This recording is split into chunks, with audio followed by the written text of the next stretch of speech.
Ketegangan antara Washington dan Teheran kembali memanas jelang putaran kedua negosiasi. Pernyataan yang saling bertolak belakang masih terus bermunculan, dari ancaman militer hingga bantahan terkait isu nuklir. Dan kini sudah bergabung secara daring bersama kami Budi Pramono, mantan Atase Pertahanan RI di Iran. Pak Budi, selamat siang menuju sore, ada Putu di studio. Pertanyaan pertama Pak Budi, terkait dengan Iran yang kemudian kembali menutup Selat Hormuz. Anda melihatnya eskalasinya akan seperti apa? Ya, pertama harus menjelaskan dulu the way of thinkingnya Iran ini. Sehingga Hormuz, the only strait in this world that's very important. Jadi satu-satunya memang Hormuz lah yang terpenting di antara semuanya. Apakah Iran tidak pernah memikirkan bagaimana UAE membuat juga pipa? Nah, pipa itu dibuat oleh UAE dari mulai Abu Dhabi sampai Fujairah. Tapi apa yang terjadi? Fujairah juga diserang. Apa artinya? Bahwa perjalanan energi security-nya ini tidak bagus juga. Bagaimana dengan Saudi Arabia? Saudi Arabia juga membuat pipa besar yang dari Laut Merah kemudian berakhir pada Yanbi, dan ini semua sebetulnya hanya sepertiga dari Saudi Arabia yang melewati Hormuz. Artinya apa? Artinya juga masih, yang pertama security-nya juga belum formed, dan yang kedua juga costly. Kemudian bagaimana dengan the second Hormuz? The second Hormuz ini what we call it Selat Bab el Mandeb. Bab el Mandeb ini dari Samudra Hindia kemudian ke Laut Merah sampai ke terusan Suez yang hanya lebarnya 30 km. Nah, bagaimana Iran menanamkan multifront sinya di sana, diletakkanlah Houthi di Yemen dalam hal ini. Apa kesimpulannya? Kesimpulannya bahwa yang tidak costly, yang tercepat, yang terefektif, dan terefisien, the only one, jadi hanya Hormuz. Nah, eskalasi yang Mbak tanyakan, ini semua tergantung dari sampai sejauh mana ada letupan senjata, ada tembakan baru, ada gertakan atau gerakan-gerakan yang lebih masif yang mengarah ke arah perang terbuka. Jadi kalau menurut saya mencoba melihat eskalasi ini atau penutupan Selat Hormuz oleh Iran ini tactically oke. Kenapa saya bilang tactically oke? Dengan adanya menutup tersebut, leverage-nya Iran juga semakin naik, kemudian membuktikan bahwa Iran mampu ya menaik turunkan bagaimana energi global, dan dalam hal ini Iran juga menantang istilahnya, ayo kalau misalnya mau perang terbuka. So in conclusion, tactically okay, but strategically not okay. Kenapa? Kalau ini berkepanjangan, tentunya akan costly warfare. Ya, Amerika sendiri juga pasti dituntut di international pressure dalam hal ini. Kenapa international pressure? Karena Amerika tidak hanya diinginkan oleh internasional menyelesaikan masalah ini dan hanya tekan Iran saja dengan blockade, tapi juga harus membuka Selat Hormuz. Kalau berkepanjangan, maka ini akan bumerang ke Amerika sendiri, bahwa Amerika ternyata justru mempersulit lancarnya dari perdagangan yang melewati Selat Hormuz. Jadi sekali lagi, tactically oke, tapi strategically yang mengarah ke arah perang yang panjang ini adalah sesuatu yang tidak dikehendaki oleh keduanya. Begitu, Mbak, menurut saya. Oke, salah satu alasan kemudian Iran menutup kembali Selat Hormuz, salah satu alasannya adalah karena Amerika Serikat masih memblokade Selat Hormuz begitu di ujungnya Selat Hormuz. Menurut analisa Anda, dan Anda juga pernah bertugas begitu di Iran sebagai atase pertahanan, mengapa kemudian Amerika Serikat ini tidak membuka blokadenya, padahal Iran sudah membuka blokadenya di Selat Hormuz pada saat masa gencatan senjata antara Israel dan Lebanon? Betul.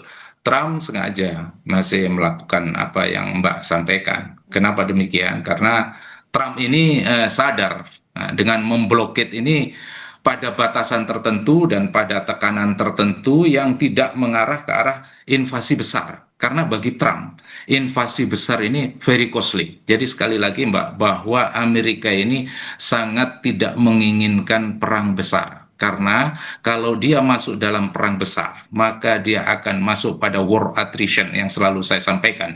Dan itu akan terjadi poin balik bahwa kemenangan akan ada pada Iran, di mana di endurance of conflict of endurance ini, the winnernya adalah Iran. Kemudian yang paling dilakukan oleh Trump saat sekarang ini, dia mengenal sekali bagaimana standarisasi, bahwa tekanan dia itu tidak pada tekanan yang selevel, tidak pada tekanan yang seimbang. Sehingga dia benar-benar melakukan ini pada tekanan maksimum. Kenapa? Dengan Trump berbuat seperti itu, dia menunjukkan bahwa dia tetap mempunyai leverage. Jadi kita ini berbicara tentang dignity dari masing-masing negara tersebut. Dan juga Mbak, seperti yang selalu saya sampaikan, bahwa domestically, intern sana di Amerika sendiri kan tidak sedikit itu bagaimana animo publik yang menolak Trump. Nah, pada diri seorang Trump, dia tidak mau dia dinilai ini merupakan kemunduran politik. Nah, kemunduran politik ini terjadi kenapa? Kalau Amerika melonggarkan lagi blokade itu. Jadi saya yakin dan percaya bahwa memang Trump ini tetap akan memutuskan blokade. Karena apa? Karena ini adalah tuas tekan utama. Ya kan? Ini adalah means, ya. Dalam strategi itu kan selalu ada, kita bicara Mbak, means, ways, and ends, ya. Bagaimana goal yang dicapai oleh Trump, dia tidak akan menuju perang terbuka.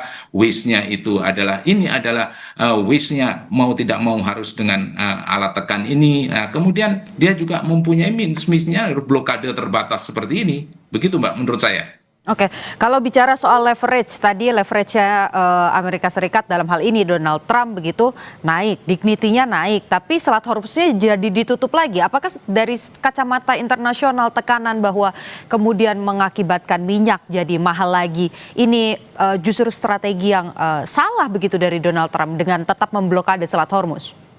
Exactly, Mbak. That's what you call it, bumerang kepada Trump.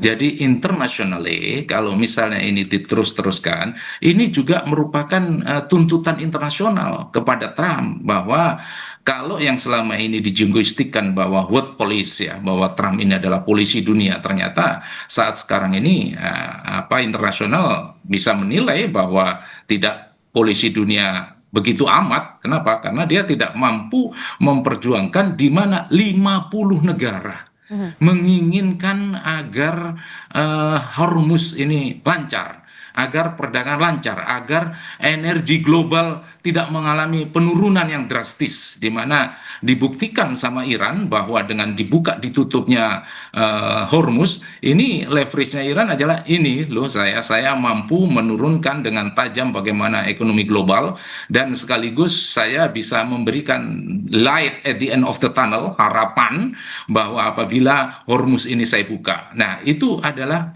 Iran. Tapi bumerang terhadap Amerika, kalau Amerika ini tidak melakukan itu blokade terbatas yang terukur, tidak melakukan tekanan-tekanan yang benar-benar terukur, akan menimbulkan justru bumerangnya ternyata Amerika tidak mampu membuat Hormuz ini lancar. Nah, inilah yang dikatakan counterproduktif bagi seorang Amerika, ya, maju kena, mundur kena. Tapi tekanan internasional seperti yang Mbak sampaikan itu akan directly effect to Trump. Jadi akan benar-benar membuat tekanan keras terhadap Trump, di samping tekanan domestik juga, di mana Trump tidak bisa menyelesaikan situasi perang Iran dan Amerika secara cepat. Begitu Mbak kalau menurut saya. Oke, jadi Iran tidak ada ruginya ya Pak ketika kemudian memutuskan oke, kita tutup lagi saja, karena kan Donald Trump juga tidak mau pergi dari Selat Hormuz.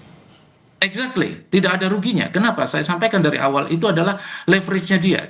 Di sinilah, di titik inilah namanya titik tekan, ya, titik tekan di mana Iran benar-benar apply bagaimana the art of war-nya Sun Tzu. Jadi jangan ditekan ketika musuh kuat, tapi ketika musuh lemah, maka di sanalah musuh dihajar, katanya Sun Tzu. Nah, ini dia lakukan seperti itu. Yang pertama menunjukkan leverage-nya dia, yang kedua juga sekaligus menantang kepada Amerika Kalau memang dia benar-benar mau perang terbuka, selalu yang saya sampaikan bahwa 8 lapisan pertahanan Iran siap menghadang dia. Begitu juga no head-nya dia dan takafaran dia yang selalu saya sampaikan di setiap saya bicara. Jadi tidak ada ruginya. Betul yang disampaikan oleh Mbak. Oke. Kalau dibilang tadi saya kutip pernyataan Anda begitu ya, jangan diserang kalau musuhnya lagi kuat. Tapi di satu sisi Trump ini lagi dalam tanda kutip besar-besaran mau kirim apa namanya, ada kapal induk, ada personil juga yang dikirim ke Timur Tengah. Saya akan minta analisa Anda Pak, tapi sesaat lagi. Usai jeda tetap di Breaking News Kompas TV. Kita lanjutkan saudara diskusi dan juga analisa terkait eskalasi di Timur Tengah pasca ditutupnya kembali Selat Hormuz bersama dengan Budi Pramono, Atase Pertahanan RI di Iran periode 2009-2012. Mas, terakhir tadi pertanyaan saya, Anda menyebutkan begitu ya bahwa jangan ditekan saat musuh sedang kuat-kuatnya. Tapi di satu sisi ini bahkan kita bisa bilang bahwa proksinya Iran atau temannya Iran yaitu Rusia ini justru memperingatkan Iran untuk berhati-hati karena membaca ada pergerakan yang cukup masif, baik itu kapal induk, ada setidaknya 3 kapal induk, kemudian ada 2 kapal perusak, lalu juga ada jumlah personil yang ditingkatkan di Timur Tengah.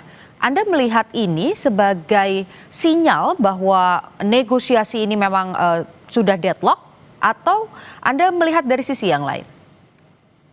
Saya melihat bahwa negosiasi not deadlock yet, jadi belum full deadlock, tapi masih dibuka opsi tersebut. Tapi kalau tekanan Amerika yang seperti itu adalah ini coercive military diplomacy, sengaja dia lakukan seperti itu. Tapi dengan catatan apa Mbak? Dengan catatan jangan sampai salah hitung, dan dengan catatan jangan sampai ada insiden penembakan, jangan sampai terjadi bahwa pelayaran sipil kena dampak dari itu semua. Dan kalau ini terjadi, ya izinkan saya untuk menyampaikan kira-kira levelnya seperti apa sih. Level pertama itu yang terjadi adalah ekonomi global ini akan terguncang.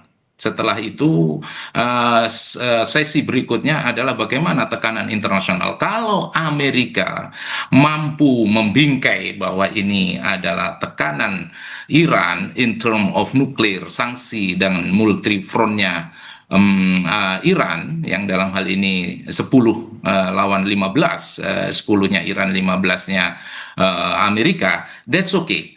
Tapi kalau sudah pada level military operation, di mana terjadi tembakan, salah lirik, kemudian yang terjadi itu sipil terkena dampaknya dan lain sebagainya, sementara on the other hand, ini Amerika juga dituntut dengan kredibilitasnya dia sebagai world police, sebagai payung keamanan di Middle East. Nah, ini adalah tahapan-tahapan yang apabila ini dilewati semua, saya sekali lagi menyampaikan bahwa masih terbuka, opsi perundingan masih terbuka, tapi bertahap dan semakin alot, ya. Jadi apa yang terjadi saat sekarang ini kalau Mbak sampaikan Rusia juga membisikkan, Rusia dan Cina ini kan ya soulmate-nya Iran, meskipun di sana belum ada military binding defense agreement ya, tapi ya Rusia ini below the surface masih tetap memasok secara intelijen, secara satelit. Begitu juga Cina yang dalam hal ini tidak kalah pentingnya, dia harus menjadi ekonomi yang terkuat juga. Dan for sure yang selalu saya sampaikan bahwa Rusia dan Cina tidak akan pernah menginginkan ada dominasi Amerika di Middle East. Jadi kalau misalnya berbicara dengan tadi yang Mbak sampaikan telah mengirimkan kekuatan-kekuatan lautnya Amerika mendekati Iran, dalam hal ini Iran Selatan, meskipun di Iran Selatan itu pelabuhan berjejer di sana, mulai dari pelabuhan Chabahar, mulai dari pelabuhan Bandar Abbas, mulai dari Salueh, mulai dari Kart sampai Khomeini. Ini semua adalah pelabuhan-pelabuhan yang sangat strategis di selatan Iran. Kalau toh memang Amerika tetap mengadakan blockade, sekali lagi asalkan dia bisa membingkai, blockade itu adalah bentuk-bentuk tekanan Amerika, coercive military diplomasi, that's fine. Tapi kalau ini prolong the war, memicu adanya war of attrition, ini justru akan berbalik kontraproduktifnya. Internasional akan menuntut dan Amerika harus tanggung jawab atas terjadinya ketidaklancaran Selat Hormuz di jalur perdagangan energi dalam hal ini. Begitu Mbak kalau menurut saya. Kita tidak mungkin berandai-andai ya Pak, tapi saya minta analisa Anda. Melihat kemampuan Amerika Serikat dan tadi beberapa yang saya sebutkan begitu kapal induk ini ada yang terbesar, misalnya ada USS Abraham Lincoln, terus USS Ford, kemudian ada USS Abraham Lincoln, ada juga George W. Bush ini yang punya tenaga nuklir. Anda melihat ini gertak sambal saja dari Donald Trump begitu mengerahkan kapal induknya yang utama-utama ini ke laut di Timur Tengah begitu, atau memang ini antisipasi bahwa eskalasinya akan meningkat? Eskalasi akan meningkat. Bluffing strategy that's happen. Ya, Amerika melaksanakan bluffing strategi yang seperti itu sudah terbiasa. Ya, bukan Amerika kalau nggak bluffing strategi seperti itu. Saya mendengar apa yang Mbak sampaikan bahwa perlu analisa dari saya. Maksudnya ini adalah kalkulasi tempur. Walaupun Amerika itu mengirimkan itu alpalnya itu alutsistanya yang seperti itu, bukan berarti Iran diam saja, bukan berarti. Kan selalu saya sampaikan bahwa telah disiapkan bagaimana ranjau lautnya, bagaimana kapal-kapal dengan kecepatan tinggi, kapal ini kapal kecil murah, tapi kalau diam memasuki atau menerjang itu kapal induknya juga akan hancur juga. Nah, disinilah Mbak akan menjadi saturation of war.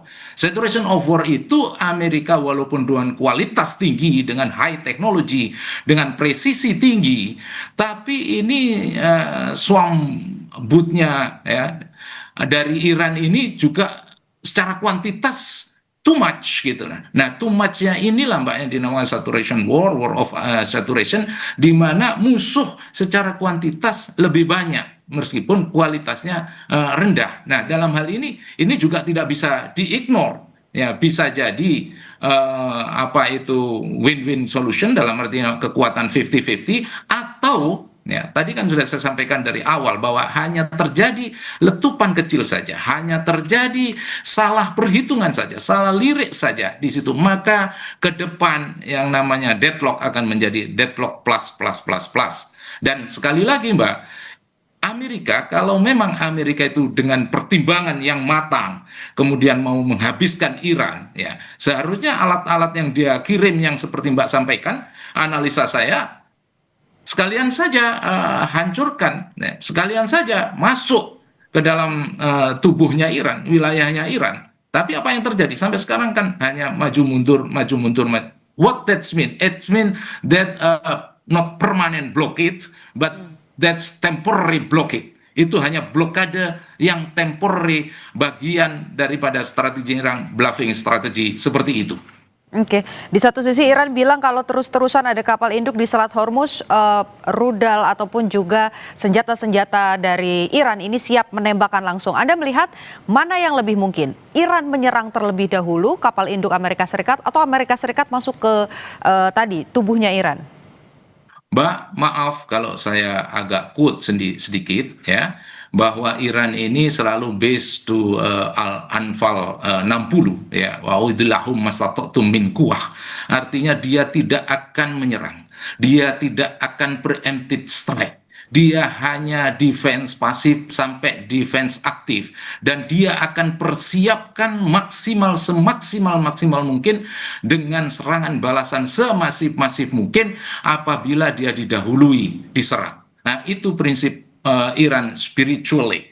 Jadi sekali lagi kalau misalnya bicara preemptive strike, saya belum pernah melihat bagaimana Iran ini preemptive strike. Dari simptom yang ada, kemudian dia menyerang duluan, seperti yang dilakukan oleh Israel dalam ini dengan preemptive strike-nya, atau Amerika sekalipun. Iran belum pernah melakukan itu.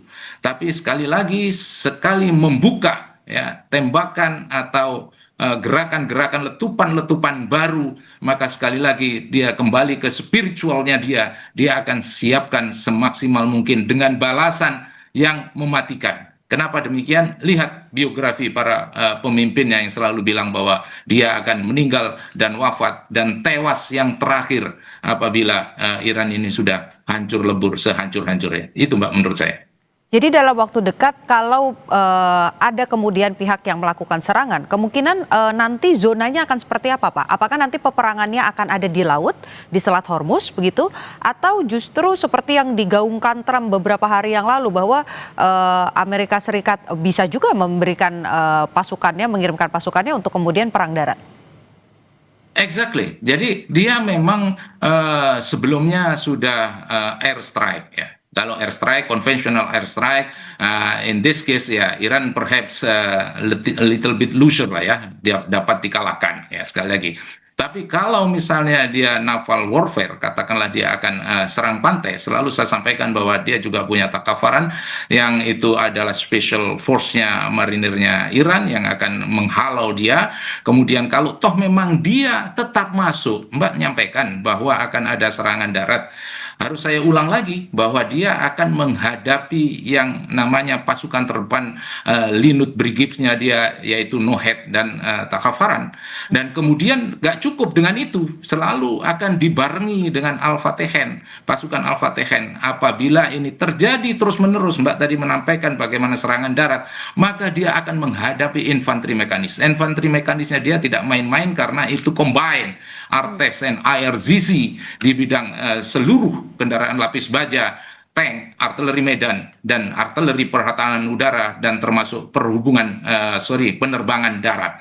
Kalau sudah terjadi seperti itu, ini yang the massive one, yang sangat mendukung yang namanya mosaic defense. What we call it Corps provinsi. Corps provinsi ini divided into 31 provinsi, 31 provinsi dengan semua alat peralatannya yang mandiri, tidak perlu lagi menunggu dari perintah atasan. Kenapa? Karena desentralisasinya adalah desentralisasi ekstrim. Apa itu artinya? Dia akan melindungi 31 tiap-tiap provinsi. Dia akan siap bagaimana personil human sources-nya, bagaimana intelijen network-nya, intelijen community-nya, satelitnya bagaimana, cybernya bagaimana, kemudian operasinya bagaimana, di mana dia tiap-tiap daerah dia akan menyiapkan tunnel warfare, jungle warfare, mountainous warfare, desert warfare, yang dia punya semuanya itu, kemampuan itu ada di korps provinsi.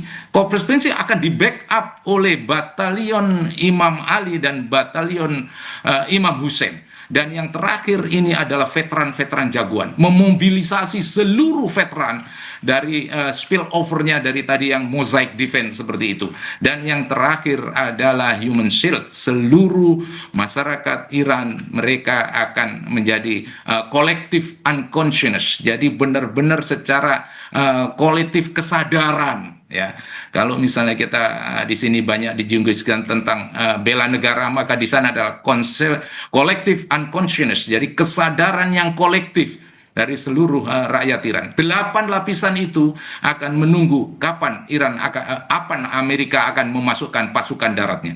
Dan sekali lagi IRGC dan Artes Angkatan Darat di sana selalu siap, karena saat sekarang ini dia lebih banyak take rest daripada dibanding Air Force dan Angkatan Laut Iran saat sekarang ini. Jadi dia ya sangat siap menunggu itu, dan itu yang sangat dihindari oleh keduanya, baik Amerika maupun Iran. That's what you call it war of attrition, perang pelumpuhan yang sangat costly. Dan pada titik ini, yang sekali lagi saya berulang-ulang menyampaikan bahwa di titik ini adalah titik balik. Titik balik Amerika akan mengalami kekalahan yang pernah dibilang sama Ho Chi Minh bahwa jangan diulangi lagi. Kalau seandainya Ho Chi Minh ini masih hidup, dia akan mengulangi, hai Amerika, jangan sampai nggak lesson learn dengan kamu kejadian di Vietnam. Kalau diulangi lagi seperti ini, maka the conflict, the most endurance yang paling kuat yaitu Iran akan memenangkan pertempuran daripada Amerika.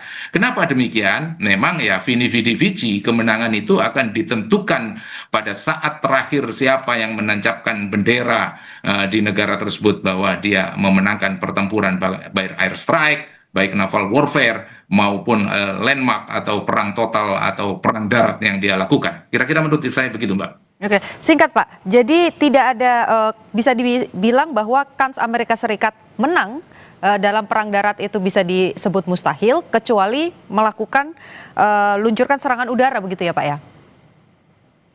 Jadi begini Mbak, kalau namanya pertempuran, perperangan seperti itu kan memang combine dalam artian mungkin Amerika akan melakukan airstrike simultaneously, dia juga melakukan serangan darat.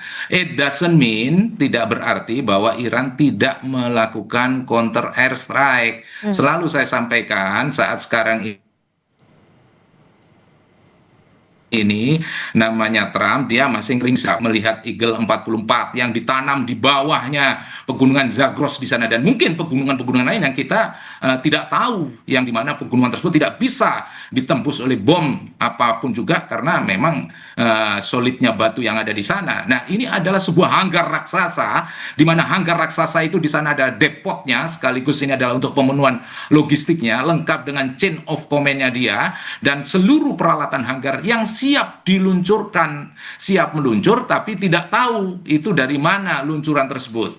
Yang ada hanya pegunungan Zagros 4.000 meter. Nah, kita tidak tahu bagaimana di pegunungan Alborz. Nah, kegiatan-kegiatan yang seperti that very usual activity, Mbak. Jadi itu adalah aktivitas yang sangat terbiasa. Kalau misalnya Iran membuat pertahanan-pertahanan yang di bawah bunker-bunker seperti itu, karena makanya saya selalu siapkan ya, beside mountainous warfare, desert warfare, jungle warfare, dia siap dengan tunnel warfare yang selalu saya sampaikan. Jadi kalau mengestimasi apakah Amerika menang atau kalah, ini really depend on the situation. Bagaimana Iran mampu mengcounter airstrike, katakanlah dia kalah di airstrike, katakanlah dia kalah di naval war, tapi it doesn't mean dia akan kalah di perang darat. It doesn't mean dia akan kalah dengan total warfare yang akan digelar itu mulai dari SDM-nya dia, ya kan? Karena apa? Karena dia tidak hanya SDM ini bagian daripada SDN, sumber daya nasionalnya dia, maka akan dikerahkanlah SDM dia, human shield-nya dia, human resources-nya dia. Baik. Dikerahkan dia sumber daya natural resources-nya dia, dan dikerahkanlah sumber daya buatan dia. Nah, 3 sumber daya ini Mbak akan all out, akan benar-benar dijadikan satu menjadi single daripada pertempuran apabila dia akan melintasi daratan Iran.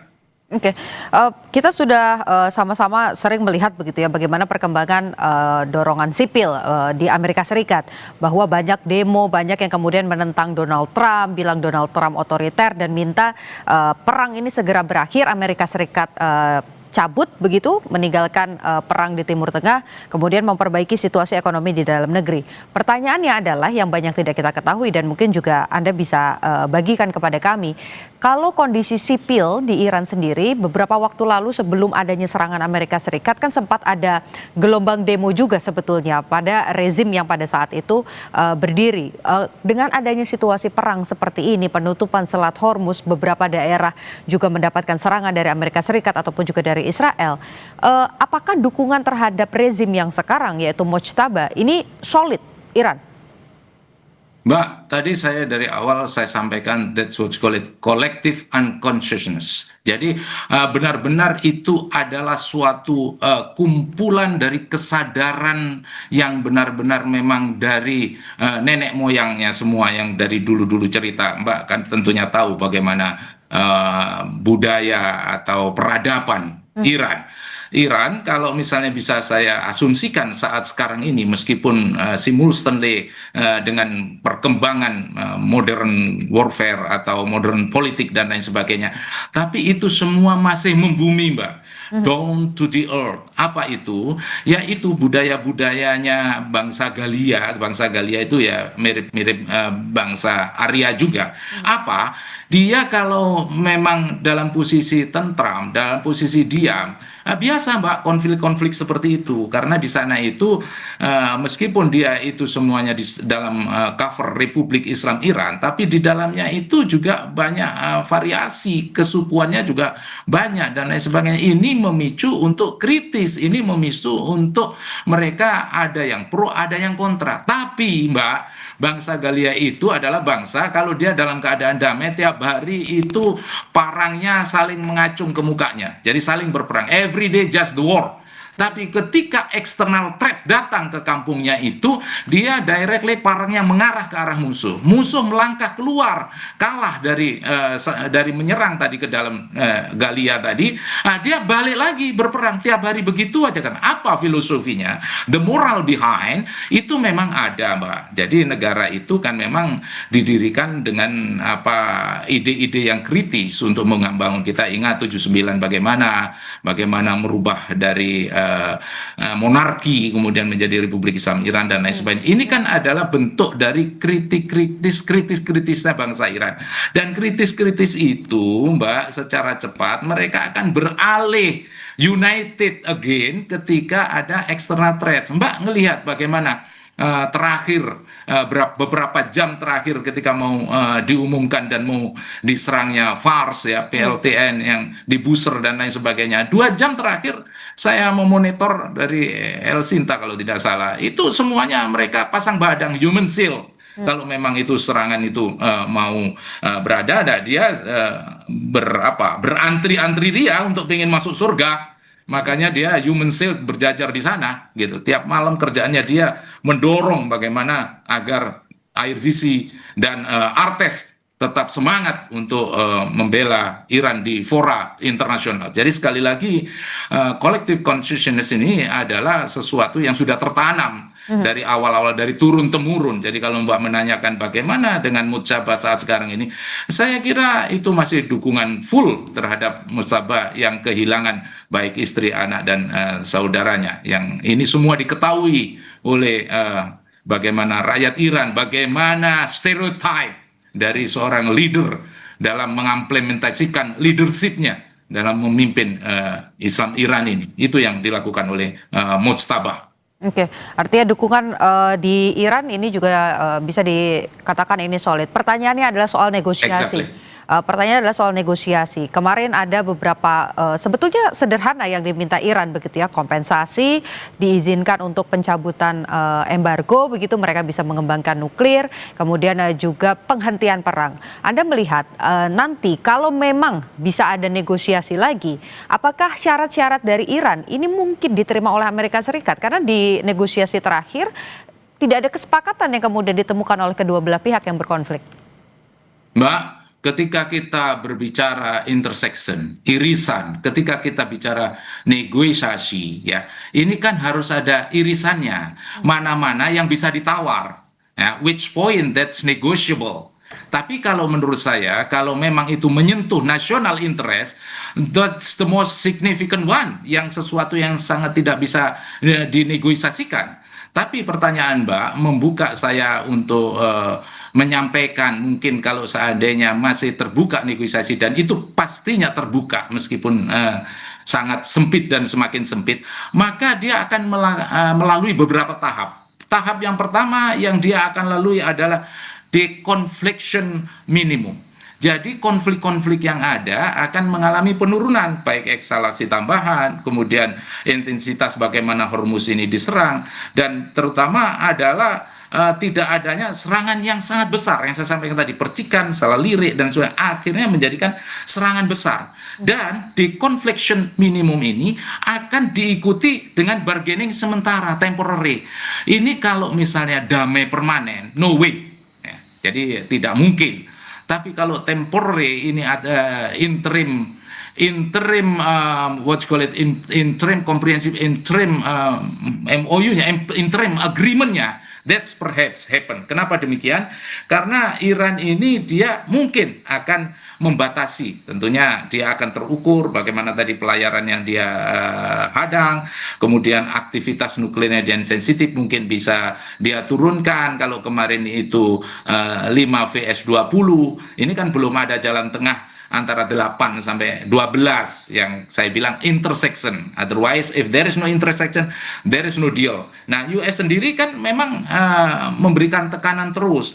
Nah, sempit dan luasnya ini kan tergantung daripada US. Inilah kira-kira yang temporary bargaining position.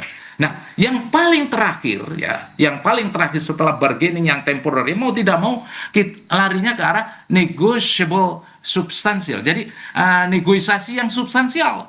Nah, negosiasi substansial selalu saya sampaikan dari awal. Bagaimana itu trisulanya Iran, mulai dari Iran punya minyak, bagaimana Iran mempunyai the power of Shia, bagaimana Iran itu juga punya nuklir. Maka disinilah akan ada negotiable substansi, substansi negotiable.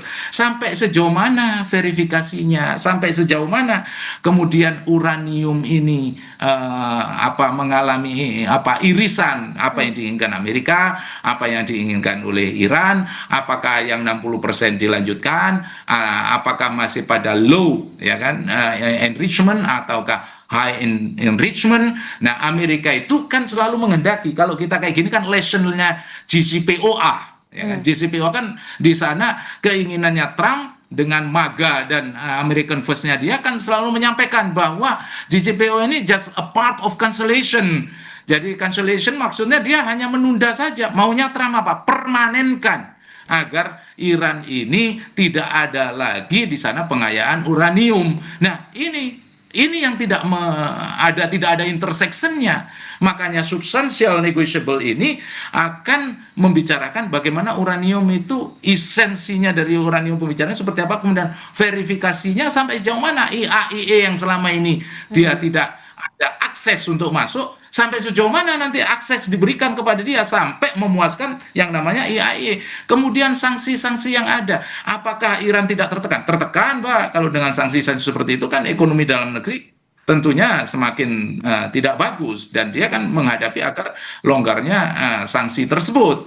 Maka dari itulah dengan adanya sanksi yang seperti itu, Iran juga memainkan bagaimana multifront dan proksinya dia yang tertanam di Houthi Hamas, tertanam di Hezbollah Lebanon, dan tertanam juga bagaimana di Gaza, dan tertanam bagaimana juga di Irak maupun Suriah, Bahrain, dan seterusnya. Ini adalah deterrent effect. Ini adalah juga human street. Ini juga adalah daya tawar dari sebuah negara yang namanya Iran. Itu Pak kalau menurut saya, Pak. Oke, kita harapkan negosiasi ini akan muncul lagi dan tentu saja pembahasannya kali ini lebih substantif begitu ya, kira-kira mana jalan tengah antara kedua belah pihak yang berkonflik.